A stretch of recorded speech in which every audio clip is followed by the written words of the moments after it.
Bonjour à tous.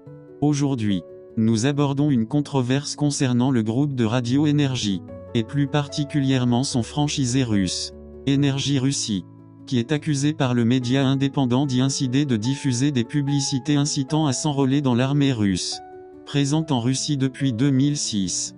La marque Énergie est exploitée sous licence par GPM Radio, une filiale du conglomérat Gazprom Media, inscrit sur la liste des sanctions du Trésor américain depuis 2016.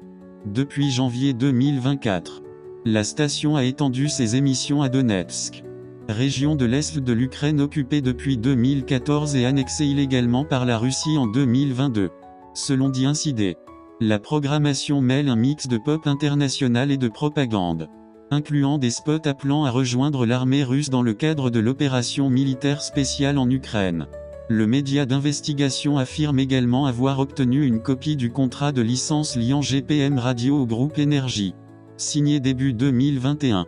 Cet accord autorise l'usage de la marque jusqu'au 31 décembre 2025, pour un montant estimé à 1 250 000 €, versé actuellement.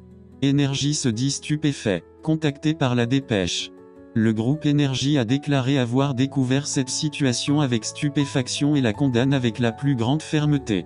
Il précise qu'il n'a aucune exploitation directe en Russie et que la présence de la marque sur ce territoire repose sur un contrat de licence signé en 2021, avant le début du conflit en Ukraine, pour une durée courant jusqu'au 31 décembre 2025.